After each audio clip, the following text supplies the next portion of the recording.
अली मुहम्मद खान ने आख्या है कि मैं मरूसी सियासत का कायल नहीं। और अकल दे आने आप हलीमा खान ने यह वाजे आख्या है कि मैं एज ए इमरान खान की सिस्टर भैन होने के नाते स्ट्रीट मूवमेंट स्ट्रीट प्रोटेस्ट नूं लीड करांगी, ना कि पार्टी की सत्ता ते तू अज भी बोंगियां मारने हो बाज नहीं आया। पाकिस्तान तहरीक इंसाफ के वर्करां दे क्यादत बारे की जज्बात ने ते की ख्यालात ने ते की वो प्रचार करते हैं, तो जरा वेखो। जदों गल बच जाए तो फिर उन्होंने अगे बढ़ाना चाहिए, क्योंकि ये पोलिटिकल फील्ड है। इमरान खान चढ़दा सूरज है, उम्मत मुसलमान का लीडर है। इमरान खान के बोझे में थोड़े ने खोटे सिक्के ने। इस वेले असी उन्होंने खोटे सिक्कों की निशानदेही नहीं करना चाहते।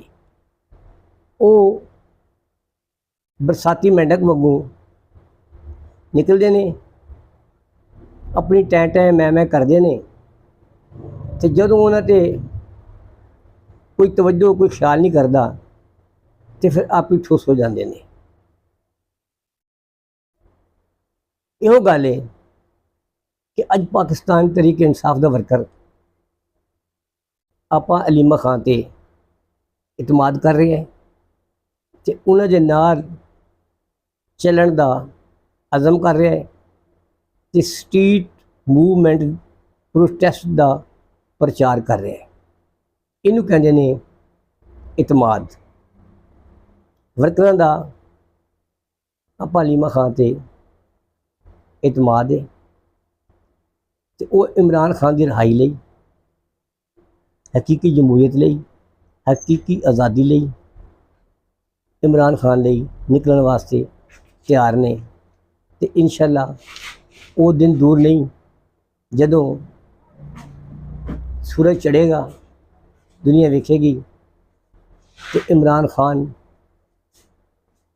बाहर आएगा, तो उम्मत मुसलमान की डोर संभालेगा। तो ये जड़े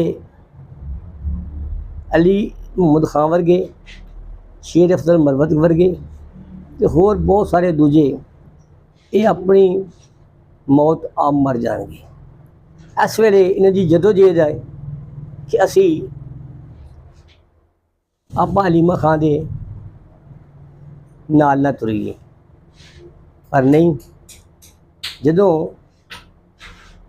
पाकिस्तान की 85% अवाम इमरान खान के लिए बाहर निकलेगी, तो इन्हां दी कोई हैसियत नहीं रह जाएगी। मांगे हुए सायों से धूप बेहतर है, मांगे हुए सायों से धूप बेहतर है। मैं सूरज के गले पड़ता हूँ, बादलों को छोड़ देता हूँ। जीवे जीवे पाकिस्तान, जीवे सोना देश पंजाब। इमरान खान जिंदाबाद। अज इमरान खान का बयानिया चमक रहा है, उन्हें कोई नहीं रोक सकता। हालात बदल गए ने, आने वाला वेला हकीकी आज़ादी हकीकी जमहूरीयत थोड़ा सदा हसदे वसदे खुश रहो।